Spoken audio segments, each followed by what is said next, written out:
Okay. Hello, everyone here with us in the AMA chat. I hope you're all having a good day, afternoon, or night, wherever you are. Welcome to the first AMA session we're hosting on our server. A bit nerve-wracking for us today. This is our first one, so please be nice to us. Okay, today we've got Ronnie, who is Crabada's marketplace product manager. We've also got Shinigami, who I know, I assume you're all very familiar with him already. He's our marketing lead in Crabada. Today we've got some topics lined up for discussion, as well as the AMA text channel, which is open for questions.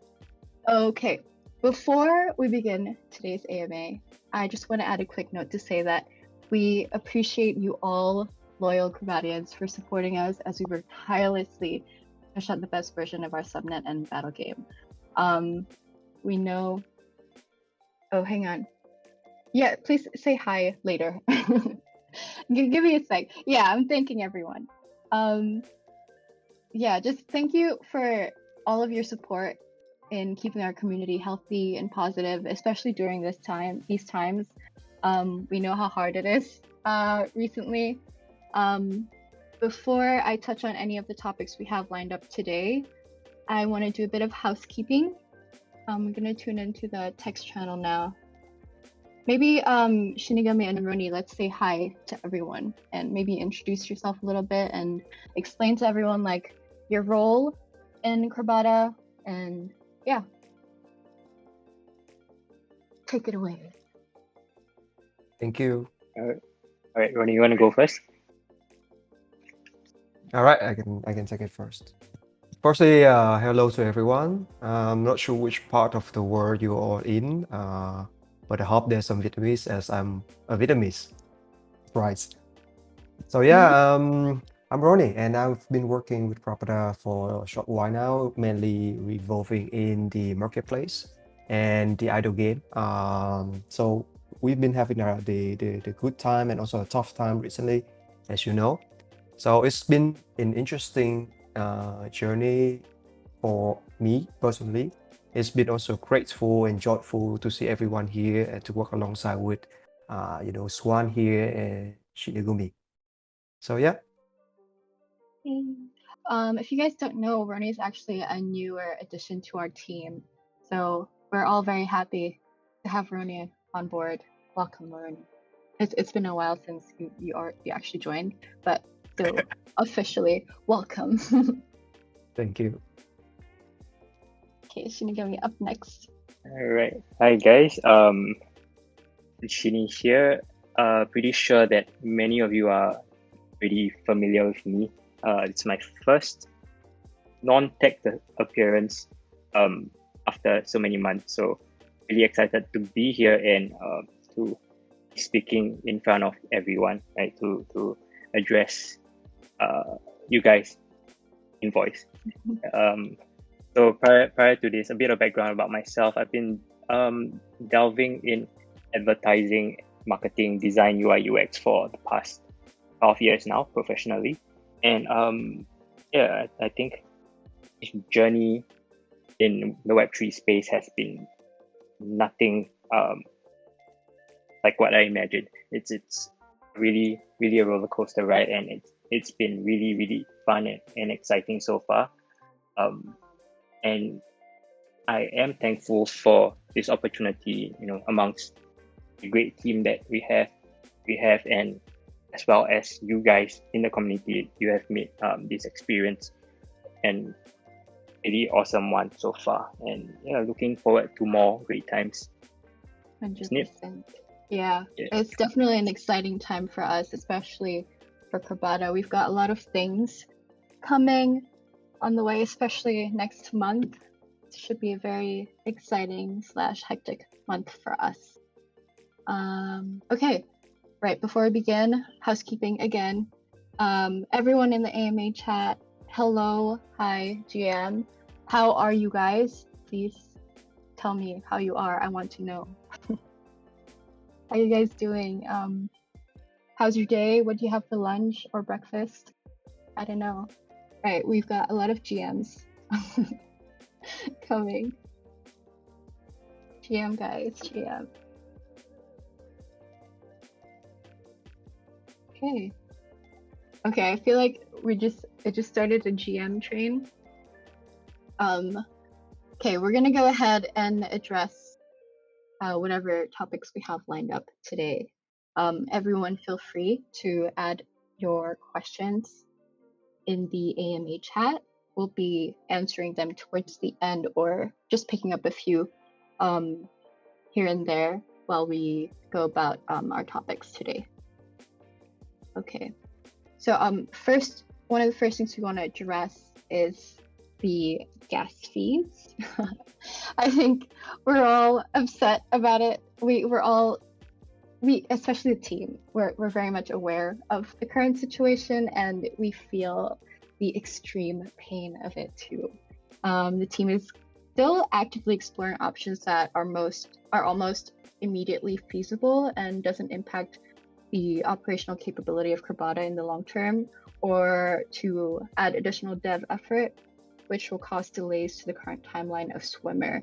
So obviously we've already been waiting for Swimmer for a little bit now, and yeah, so those are just one of the things that we're weighing the decision on. Many of our current options currently involve codependencies with external parties or have impacts on the game/economy. So meanwhile, please hang tight and keep your crabs close.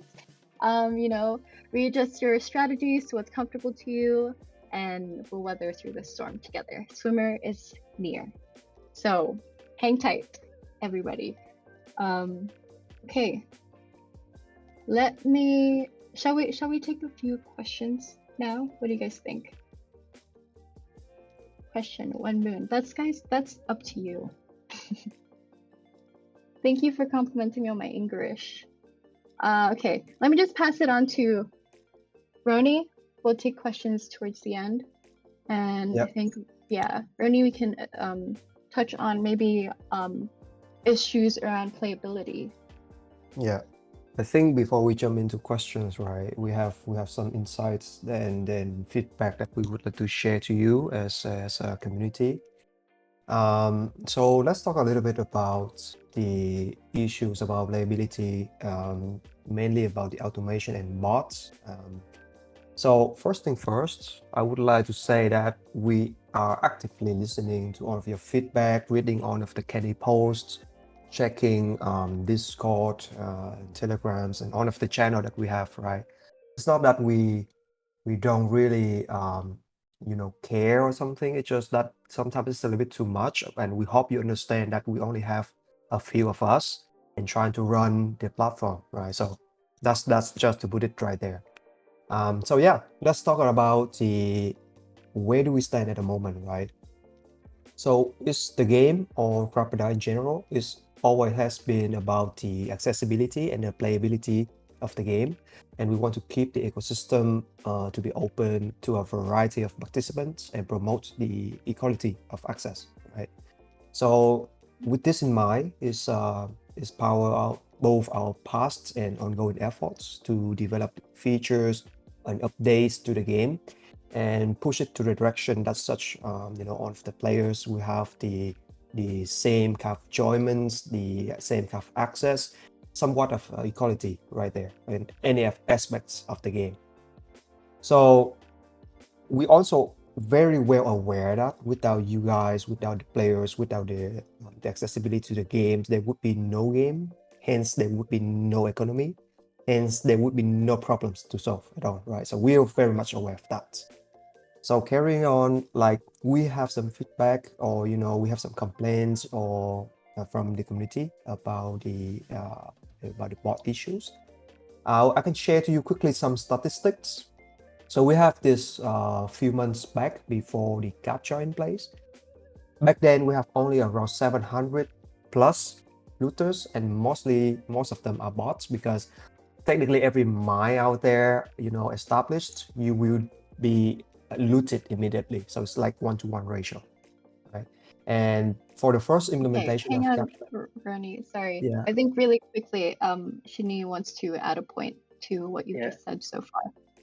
Right. All So right, about the issues of playability, right? Ronnie touched on how we are pushing our development efforts towards making the game more accessible and more player friendly towards everyone, right? Like Crabada was made to be a play and earn game, right? A play and earn, not play to earn. So I think the play aspect of Crabada is equally important, if not more important than the economical aspect in the long term. Right? At the end of the day, we're trying to find a good balance between both, so we can prop Crabada up onto a higher scale, right? Not let the scales tip too much to one side, right? And that is a vision that we are working towards, to make a fun and enjoyable game that kind of incentivizes playing. So it's the best of both worlds, right? Yeah, thank you for adding on that point. I think definitely an important distinction to make between play and earn and play to earn, and how important the play aspect of it is overall. Yeah, let's pass back to Ronnie. Give us the stats. Give us the stats. Yeah, thank you. Very good add-on. So yeah, I was saying like we have like 700 looters before the age of capture, and then when capture introduced, we have like average in terms of daily loot, we have almost like 1700 looters per day. So that's quite a significant increment, right? So, and then the second implementation, which is the heavier change to the core mechanics of the game, which you all understand recently, is the looting point system. It somewhat, affected 44% decrease in the max daily efficiency if you play as a looter. If you are a human looter, maybe a little bit less than that. But actually, it's bridged the gap between the manual and the automated players by a lot, right?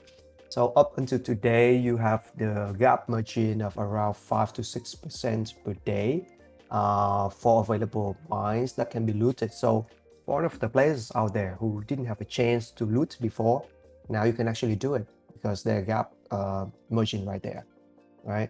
And after this was implemented, we have the daily average jumping from 1700 to like 3200 looters, right? So that's also a significant jump, right? So yeah, Swan and Tsunami, if you want to add anything here. Yeah, I think loads of people can definitely speak for that improvement in terms of playability and in looting, especially. I know I was definitely one of the people who only mined in the beginning, didn't even bother trying to loot at all. But yeah, I think everyone can say the same, that it's definitely a lot easier and a lot more accessible.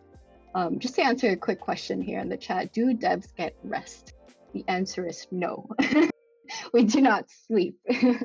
No, if naps count, then I said yes. Yeah, we take naps. We don't sleep. Yeah. Shini, do you want to add on to the anything that Ronnie just mentioned earlier? Yeah, definitely. So far we've really been implementing these changes for playability, right? In the first change that we implemented, which was the capture, it was, I think, a good 2.5 times more looters, right, as compared to the initial 700 before we started taking a look at this entire automated situation, right? I mean, it wasn't most elegant solution. It was, I would say, on a scale almost at the level of bad, right? In terms of playability, many people do not love to solve the capture, right? But I think in this case, it's function over form, right? Where the effect of us implementing that change allows playability for more users, right? And so in the second iteration, where it was higher development effort. Okay, maybe let me talk a bit about the processes we go through to effect changes. We see a problem brought up by the community. We evaluate the situation. We try to nip the problem in the bud, right? How do we do that? We always go back to the drawing board. Like in V1, capture was not good enough. We understand that, and we always try to listen to the community for feedback and for the sentiment around the change, and as well as our shout out to our group of contributors that came up with help us come up with the looting point system that I would say was a relatively successful update, right?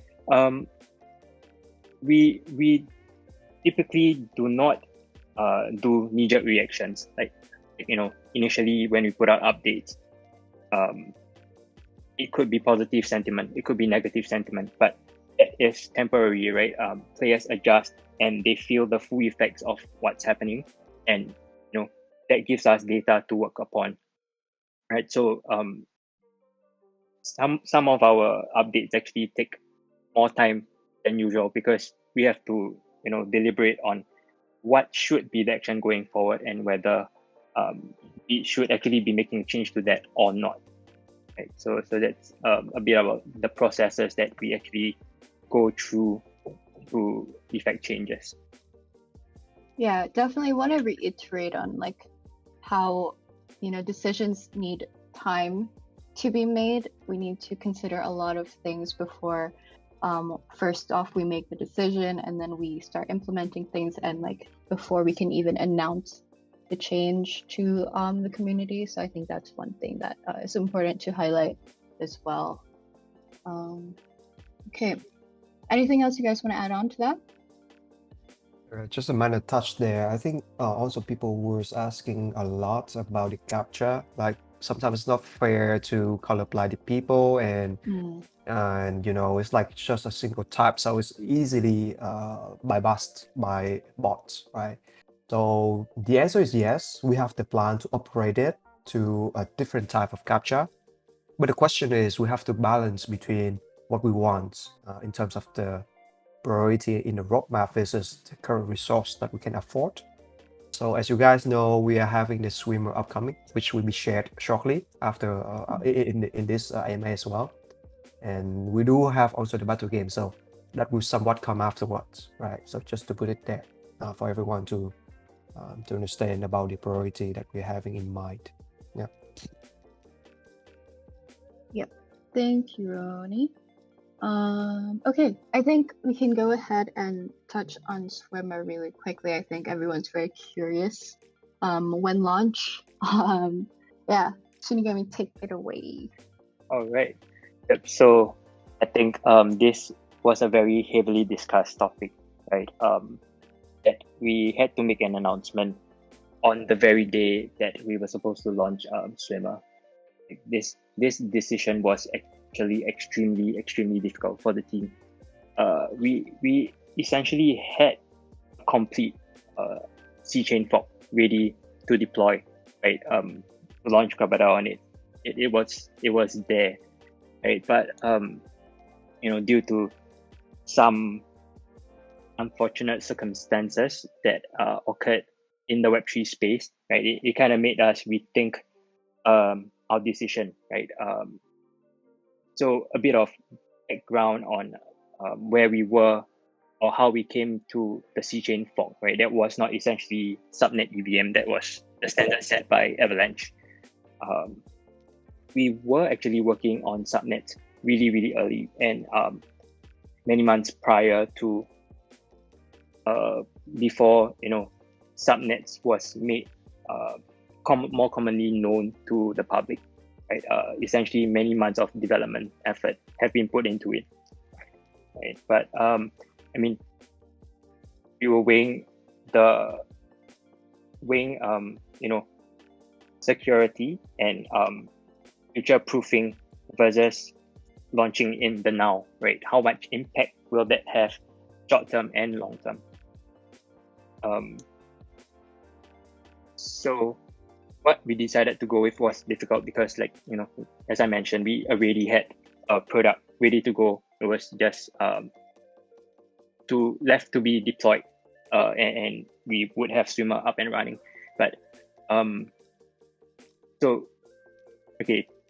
why we decided to go with subnet EVM was because, number one, it was working along a set of common standards from Avalanche, set by Avalanche, right? What this gives us the opportunity to do is to work alongside all the other subnet developers and with the Avalanche team to further develop subnets together, right? It's a rare opportunity that something like that comes, and it's really, I guess, once in a lifetime, right? That we get to develop and work on something this huge, right? And another point that I would like to bring to light is, on the topic of security, right? Essentially, if we were running our own C-chain fork, let's say we face an exploit, we would be left to fend for ourselves, essentially, right? But if we were running together with the common standards of subnet EVM, we would be able to collaboratively solve, any of these exploits or issues, and we would have adequate support to, fix and rectify these issues, right? So, I think the path from there was quite clear that subnet EVM was indeed the way to go, right? Although it was a month delay, I think it was really a necessary delay, right, for the positives that we had with the change, right? And to also touch on the topic, there were questions saying, why don't we launch C-chain fork first, and work on subnet EVM in parallel? I don't think that was a viable solution because it would have been extremely disruptive to our player base, right? Imagine having to bridge assets over to Swimmer number 1 and then, a couple of weeks later, bridge assets over to Swimmer number 2. User experience wise would not have been very nice. And it was additional effort to have to, focus on upkeeping our C-chain fork and work on developments on subnet EVM as well. Right. Yeah. That's kind of a part on why we had to switch to subnet EVM and for the delay. Yeah. I think important to highlight as well. And we're playing a blockchain game here. We're in the Web3 space, and with that, security has to be priority. So yeah, that's just one thing that I want to mention as well. And on the topic of Swimmer, we're very happy to tell you guys that we're on track. Crabada will move to Swimmer Network on the 13th of May. So that's we have a bunch of milestones coming ahead, especially in May. We launched the Swimmer testnet on the 18th this month, which is a huge milestone for us. So congrats to our DevOps team if you guys are listening. We're proud of you. And next is our Crabada idle game on the testnet. And I don't know, do you guys want to touch on these really quickly before we move on? Yeah. So later on in the day today, we're going to be releasing a form to request for crabs, right, on the testnet. That Crabada will be on testnet starting tomorrow. So I think we would require the help of the community to come in and help stress test Swimmer, right? Try and break it, please. Right? Yeah. So that that's coming up tomorrow. On the 9th of May, we are looking to launch Swimmer mainnet, right? And on the 13th, Crabada idle game will migrate to the mainnet. Not necessarily migrate, because what we'll be having is 2 instances running, one on the sea chain and one on Swimmer. So it creates a buffer for our players to, take their time to migrate. There's no rush. We're not gonna be cut off the game on sea chain, right? The timeline for that is to be announced. We will give adequate time for players to bridge over, essentially, right? And on the 15th, I think this is also another huge milestone for us, which is the launch of the battle game, long-awaited battle game. Let's go. The 15th? I don't think we've shared 15th, that yet, right? 15th of May. We have. We have. Yeah. Okay. The beginning of the new era of crabs. Let's go. Let's go. I don't know. I'm so excited. There's so much coming up. Not even ready for migration yet.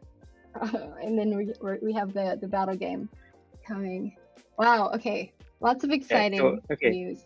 To add on to what's to come with the battle game, right? We'll be launching it on 4 platforms, right? Yesterday, not sure if all of you saw the poll that went on Twitter. Right, we were essentially polling on your most used platform, like from the community, so that we can allocate our developer resources, our DevOps and game resources to see, okay, let's say there's an update, right? Which update should be prioritized and come out first based on how many players we have on that platform, right? And also to add on to the point of the 15th, Windows, and we are expected to launch on Windows and Mac OS, right? As for iOS and Android, we are subject to the approval of the app and Google Play stores, right? And hopefully no hiccups. They do not reject us sending through the app and everything comes out on the 15th. But do expect like a bit of buffer if in the case they do reject the apps. Yeah, that would be very unfortunate. But I don't know, Shini, if you voted on the poll yourself, but I was so surprised to be in the minority. I play the idle game on Mac OS. I don't know about the rest of you all. I'm so surprised to think to know that most people actually play on their mobile. That was a pretty surprising stat for me. Yeah, because we are pretty much computer bound, right? Yeah. Like normal people actually go out and move around. So yeah, mobile's a way to go. Something is really wrong with us. It's not them. We're the problem. We don't go out enough. Yeah, definitely. Okay. Yeah, I'm sorry for assuming that everyone has a MacBook. I guess I kind of just assumed that everyone plays on the desktop and not out and about playing with their crabs. I'm surprised that you all go outdoors, I guess is what I'm trying to say. And I'm glad that you guys bring your crabs outdoors, actually. That's great for them. I'm sure it is. Okay. I think we've touched on a lot of points on Swimmer. Now, let's move on to our next topic, which is also very important. It has been, I think, taken up a lot of attention, especially in general, and everyone who's playing the game will know about this, and I'm talking about the UI lags. Okay, Ronnie, please shed some light on the UI lags. What are we doing about it? How are we thinking about it? And why are players experiencing these lags? Just buy a newer device. Joking. Yeah, I mean, like, first thing first, we've been encountering, significant growth in terms of number of players, concurrent users and active users at once. That's one thing for sure. I mean, like, from every digital product out there has this phase we call MVP. Now, I'm not sure if you guys are familiar with the term, but MVP is like a viable version. At first, it's functional, it's working, but it's not too fancy. It's not very scalable because we want the product to be working first, right? So this is a typical thing in the industry, whether you are in building an app or a web service, is the same, right? So the more growth we face, the more scalability challenge that we have to face. And this is just one of the things, right? So we have more players to come, and hence we need to improve the thing with the parser, which is right now is not designed very in terms of scalability. It's not very scalable, to be honest, right? And the next thing is with the UI lag, this could be also the as you all seen recently, we have kind of a DDoS attack, right? I want to touch on this really quickly. We have like 2 to 3 times we spotted the attack, and it's causing the API to respond a lot of data. We did, of course, put some improvement there, shield up and prevent some other attacks, right? So those of the 3 are just the numbers that we really spotted and have an impact. Before that, we blocked some, so they have 0 impact on the platform. But those times are the times that you guys experience UI lag, inaccessibility of the game, or you cannot see the mines or the loot whatsoever. So yeah, we've been monitoring this very heavily for the last couple of days. So by far, I would say it's pretty safe, and yeah, it's good to go. And the next thing for us to do in terms of improving this is, of course, with the parser to improve it. And secondly, to split the public API versus the game API. So for example, you all familiar with Crabada Tracker, right? They've been also improving their platform to store their old historical data instead of requesting directly from Crabada. So as a partner, we will have this kind of transition, but slowly we have to transition and to make sure that everything is optimal. And that is actually planned, all right? So in terms of performance and UI lag, rest assured that we are aware of it and we're working on that actively. Not just us, but our partners as well, right? Anything you guys want to add there? Shinigumi, Swan? No, I think you covered. Yeah, you covered it Yeah. pretty well and comprehensively. Yeah, good job, Ronnie. All right.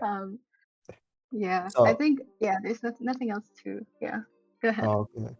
So yeah, I mean, I read this question real quick also in the chat as I seen. So put all of the focus on swimmer net, any consideration on planned marketplace changes and ETA. So I want to quickly address this. Like, yes, we do. And the most recent change you're gonna witness is before the end of April. You will see in marketplace, spoiler alert, some changes reflecting the skills of the battle game. That's to come, right? You Listen see, carefully, guys. yeah. Alpha here. And then you have somewhat of the feature that a lot of people requesting, which is to swap the Crabadas. Yeah. That's gonna be there too. So stay tuned for the official announcement. Yeah. I think this crab swap, we've been waiting on this update for a very long time. Well, not a very long time, obviously. Team moves quickly. Not everyone can say that. But I think, it was a pretty big issue, I think, community-wise especially, because before we had, I don't know if you guys know, the trading channel that was open, and we had so many scammers, and a lot of our fellow Crabadians, unfortunately, fell victim to these scams. And yeah, I'm very happy about the upcoming crab swap feature. Yeah, and everyone's just protected now, I guess. Yeah, well done, Ronnie, on that. Yeah. I think kudos to you. Great job, Ronnie. Yeah. Thanks, guys. Okay, I think that's it for our previous topic. We are receiving so many questions about the battle game and what to expect. I think, Shini, do you want to touch on the battle game? Yeah, definitely. Happy to share. So I think the most common question that I've seen being asked is, before we touch on the battle game, right? will the idle game continue to exist? The answer to that is yes, it will. It will concurrently run alongside the battle game. The current mechanics of the idle game will remain the same. And the next question then is, will there be changes to the rewards? Right? Drum roll. There will be changes initially to the rewards of the idle game, so we can expect it to stay the same for a while, right? But it might not be permanent. We will be evaluating and gathering data from the battle game, and see if we should be adjusting the idle game rewards, right? And we will adjust it if it's necessary, being that the battle game is a vehicle to push Crabada to a bigger audience, and eventually the Web 2 audience as well. Hi, and thank you for tuning in to Crabada's first community AMA session. Something went wrong with our recording and we lost the last 5 to 10 minutes of the audio, unfortunately. But don't worry, you're only missing out on a tiny bit of alpha. So be sure to join our Discord server for the latest game updates as well as news about our next AMA. We'll see you there, and thank you again for tuning in. Happy crabbing!